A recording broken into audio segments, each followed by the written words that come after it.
Telangana election జరుగుతున్న టైంలో పొలోమని బీఆర్ఎస్లోకి చాలా మంది వచ్చారు, కానీ బీఆర్ఎస్కి ఓడిపోయింది. జాయినింగ్స్ అనేది ఒక పార్టీ బలహీనతకు ఒక పార్టీ బలానికి ఎలా సంకేతం అవుతుంది? కొలమానం కాదు. మీరు చాలా మంచి ప్రశ్నలు వేస్తున్నారు రజనీకాంత్ గారు. ఉండన్నా అన్న ఉండన్నా, నువ్వే మాట్లాడతావు పొద్దున్న లేస్తే. నేను అంటుంది చాలా మంచి ప్రశ్నలు వేశారు. జాయినింగ్స్ మా దగ్గరకు వస్తున్నారు కాబట్టి మేము బలపడిపోయామని ఎక్కడ కూడా పవన్ కళ్యాణ్ గారు, మనోహర్ గారు, లేకపోతే మేము ఎక్కడ చెప్పలా. జాయినింగ్స్ అనేవి ఆ పార్టీలో ఉన్న పరిస్థితుల ప్రకారంగానే జాయినింగ్స్ జరుగుతాయి. కానీ ప్రజలు ఆదరణ వేరు, జాయినింగ్స్ వేరు. ఇది చాలా క్లారిటీ. ఇదే జాయినింగ్స్ని పట్టుకొని 2019 ముందు ఇదే వైఎస్ఆర్సీపీ ఇదే చేసినప్పుడు మీరు ఎందుకు అడగలేదు? అడిగారో లేదో నేనైతే ఫాలో అవ్వలేదు. నా పరిధి వరకు, నాకు తెలిసినంత వరకు మీరు అడగలేదు. ఇది మళ్ళీ ఇప్పుడు అడగడం వల్ల దాని ఉపయోగం లేదు. అయితే నేను ఓపెన్గా చెప్తున్నాను, జాయినింగ్స్ అనేవి ఆటోమేటిక్గా ఉంటాయి, అది వేరు. అలాగే ఈరోజు వచ్చిన వాళ్ళు అక్కడ చేత కాలేదు. ఏమి చేత కాలేదు? వాళ్ళు ఈరోజు మా దగ్గర ఇక్కడ వంశీ ఉన్నాడు.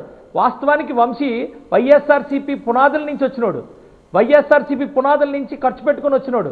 ఆయన నాయకత్వంలో ఇదే ధర్మశ్రీ గారు అప్పుడు కాంగ్రెస్లో ఉండేవాడు, తర్వాత వచ్చి పార్టీ కోసం వైఎస్ఆర్సీపీ పార్టీలో జాయిన్ అయ్యాడు. కానీ ఏ రోజు వంశీ ఎక్కడ కూడా ఒక్క మాట పల్లెత్తిని తప్పుడు మాట మాట్లాడలేదు. మా అన్న ప్రాస భాషగా మార్చుకున్నాడు.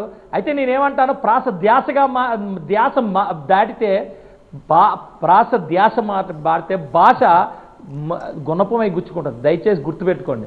అయితే నేను ఇక్కడ ఏం మాట్లాడుతున్నానంటే, మా అన్న చాలా గొప్పగా ఉత్తరాంధ్ర శంకారావం పూరించారు, అదే మీ గొప్ప అంటే, డమ్మీ శంకారావం పూరించిన వాళ్ళు మీకే అంత గొప్ప ఉంటే, డమ్మీ బొమ్మల్ని కొట్టి సునకానందం పొందే వాళ్ళు మీరే అంత యుద్ధానికి సిద్ధం అంటే, నిజంగా మీ అరాచకాలకి, మీ అకృత్యాలకి మేము 5 సంవత్సరాల నుంచి గుండెలు ఇలా మరొక అల్లూరి సీతారామరాజులాగా మేము ఇలా గుండెలు ఇలా ఓపెన్ చేసి చూపించాం. మమ్మల్ని తప్పుడు కేసుల్లో అన్యాయంగా జైల్లో పెట్టినా వచ్చాం. ఎవరిది డమ్మి, ఎవరు నిజంగా యుద్ధానికి సిద్ధమో చెప్తారు. నేను అంటుంది ఏంటంటే, నేను ఇప్పటికీ కూడా చెప్తున్నాను, ధర్మశ్రీ గారు, నేను డైరెక్ట్గా అడుగుతున్నా. మీరు ఇందాక చాలా మాటలు మాట్లాడారే. ఉండన్నా కన్వీనియంట్ కాదు, ఉండు. నీలాగే నేను ప్రాస మొదలెడతాను, ఏమి ఇబ్బంది లేదు. నువ్వు ఖాళీగా ఉన్నావు, ఎమ్మెల్యే అయ్యి ఖాళీగా ఉన్నావు కాబట్టి నువ్వు ప్రాస మీద ధ్యాస పెట్టావు. నేను ప్రజల కోసం పోరాటాను కాబట్టి నాకు ప్రాస మీద ధ్యాస లేదు. నేను ఇప్పుడు అడుగుతున్నా, నువ్వు ఏదో చెప్తున్నావు కదా, రీలొకేట్ చేస్తున్నారు, వాళ్ళు ఇంకా బాగా చూసుకుంటున్నారు. నేను అంటున్నా, నీ దగ్గరికి అమరు తీసుకొస్తానంటే నువ్వు ఎందుకు అడ్డావు? నీకు కూడా ఎమ్మెల్సీయో ఏ రాజ్యసభ ఇస్తారు కదా, నువ్వెందుకు అడ్డావు? నీ దగ్గరికి వస్తే నీతో ఒకట, వేరే వాడి దగ్గరికి వెళ్తే నీతో ఒకట. నేను ఈరోజు చెప్తున్నా, ఆ రోజు మంత్రి ఇవ్వలేదని చెప్పి నువ్వు ఎన్ని నాటకాలు ఆడావు. ఈ రోజు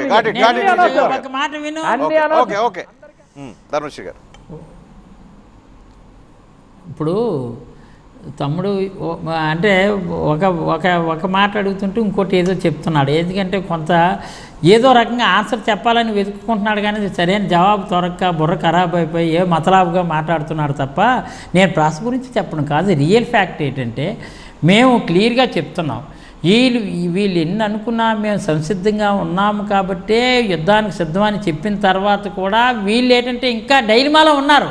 ఇంకే మేము ఏంటంటే అమ్మ ఇంకా ఎన్నాళ్ళు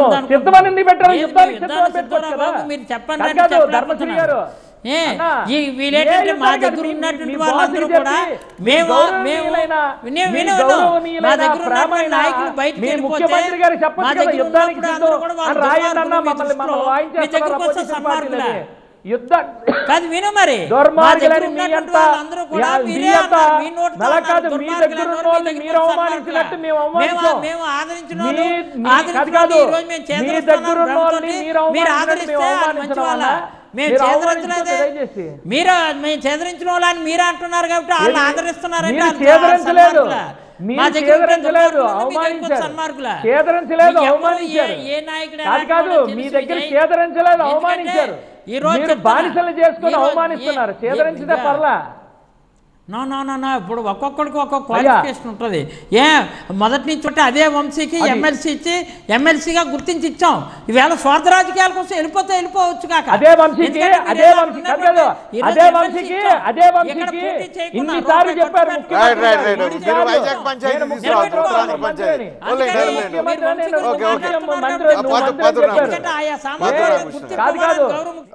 పాదు నాగభూషణ్ గారు డమ్మీ సిద్ధాలా లేకపోతే డమ్మీ శంకరావాలా డమ్మీ బొమ్మలా ఈ ఫైటింగ్లు పక్కన పెడితే రాష్ట్ర ఎన్నికలకు సంబంధించి ఆంధ్రప్రదేశ్ ఎన్నికలకు సంబంధించి ఎజెండా ఎవరు డిసైడ్ చేస్తారు, ఎవరు డిసైడ్ చేయబోతున్నారు? రాష్ట్ర ఎన్నికలకు సంబంధించి మాకు బీజేపీకి ఒక యాక్షన్ ప్లాన్ ఉంది సార్. ఏంటి? మేము క్లియర్గా రేపు ఎలక్షన్లకు వెళ్ళబోయే ముందు ఈ రాష్ట్రాన్ని అభివృద్ధి చేయడానికి మేము ఏదైతే అమరావతి మోడీ గారి శంకుస్థాపన దాన్ని పూర్తి చేస్తాం, పోలవరం పూర్తి చేస్తాం నెక్స్ట్ 5 yearsలోనే, అదేవిధంగా Veligonda project, Rayalaseema irrigation projects, అవినీతి రహిత రాష్ట్రం ముందు అన్నిటికంటే. ఈ రాష్ట్రంలో 5 సంవత్సరాలు బాధపడుతున్న ఇండస్ట్రీలు బయటికి వెళ్ళిపోతున్నారు, కరప్షన్ అన్ని అవినీతి రహిత రాష్ట్రాన్ని. నన్ను కంప్లీట్ చేయండి, ఒక్క నిమిషం టైం ఇచ్చి మీరు క్వశ్చన్ ఇవ్వండి, నేను అడుగుతా. నేను అదే దొనబండి ఇండస్ట్రియల్ ఏరియాని డెవలప్ చేస్తాం, తిరుపతిని టూరిజం చేస్తాం, అదేవిధంగా విశాఖపట్నం ఐటీ చేస్తాం. ఇవాళ వీళ్ళు 3 రాజధానులు అని చెప్పి రాష్ట్రాన్ని 3 ముక్కలు చేసి ఎక్కడా డెవలప్ చేయకుండా రాష్ట్రం దగ్గరికి రేపు ఎలక్షన్కి వెళ్ళి ఏ మొహం పెట్టుకుని అడుగుతారండి? నేను అడుగుతున్నా, ఇవాళ మోడీ గారు అంటే మోరల్స్ వాల్యూస్ కానీ లేకపోతే నీతి నిజాయితీ కానీ పేరు ప్రపంచవ్యాప్తంగా. ఇంతకుముందు కాంగ్రెస్ పార్టీ అంటే అవినీతికి అడ్డగా ఉండేది. ఇవాళ మరి ఎవరైనా మాట్లాడమనండి, పార్టీ అని కూడా అనుకుంటారు sir. No no no no no ప్రత్యేక హోదా ఆ రోజున ఉన్నటువంటి చంద్రబాబు గారు ప్యాకేజ్ తీసుకొని దానికి సంబంధించినటువంటి దానికంటే బెనిఫిట్ ఉందనే దాంతోనే ఆయన కూడా తెలివితేటలు ఒప్పుకున్నాడు. ఆ తర్వాత యూటర్న్ తీసుకున్న దట్ ఈస్ డిఫరెంట్. నేను అడిగేది అది కాదు. ధర్మశ్రీ గారు ఇందాక ఒకటి చెప్తున్నారే, ఎందుకు మా పార్టీలో ఇవాళ శ్రీకృష్ణదేవరాయలు ఎంపీ ఉన్నాడు సార్, కేవలం ఆయన ఎందుకు బయటికి వెళ్ళాడు తెలుసా మీకు? అమరావతిలో వచ్చి రైతులు మాట్లాడించినందుకు ఆయన మీద పక్కన పడేశారు, అందుకు ఆయన రాజీనామా చేశాడు. రాజకీయాలు మనకెందుకు లేని? ఇప్పుడు నేను అంటుంది ప్రతి పార్టీలో మంచి చెడు ఉంటుంది. అదే మా పార్టీలో అయితే ఎవరైనా అవినీతి చేస్తే మా అధిష్టానం చర్య తీసుకుంటుంది. ఇదే వీళ్ళ పార్టీలో అయితే అవినీతి చేస్తే వాళ్ళకి ప్రమోషన్లు ఉంటాయి బ్రహ్మాండంగా. ఇందాక మా విజయ్ కుమార్ చెప్పినట్టుగా వాళ్ళకి డబుల్ ప్రమోషన్ ఎమ్మటే, పోలీసులైనా సరే, ఆఫీసర్లైనా సరే, ఎమ్మెల్యేలైనా సరే ప్రమోషన్ ఉంటుంది వాళ్ళకి. అదే బీజేపీలో చేయమనండి, ఇంటికి పంపించేది చీటీ రాసి. నేను అడిగేది ఒకటే క్వశ్చన్, మీరు ఏ ఎజెండాతో ప్రజల దగ్గరికి వెళ్తారు? అన్ని అస్త్రాలు అయిపోయినాయి, ఇవాళ సిద్ధమని ఉన్నారు.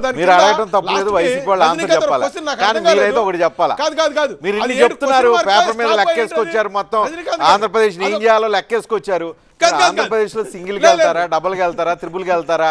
ఏ రైడ్ చేయబోతున్నారు? సింగిల్ రైడా, డబుల్ త్రిబుల్ రైడింగా? ఏం చేయబోతున్నారు మీరు? చెప్పలేరు, నేను చెప్తా. ఎందుకు చెప్పలేము సార్? చెప్పండి. మేము ఎలా వెళ్తామో మేము ఎంతమంది ప్రయాణం చేస్తారు?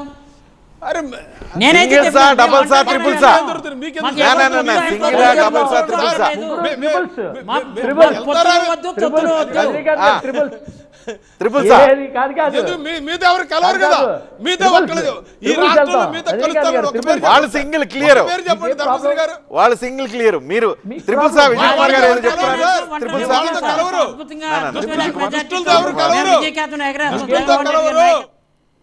విజయ్ కుమార్ గారు ఏంటి సింగిల్ త్రిపుల్ సా?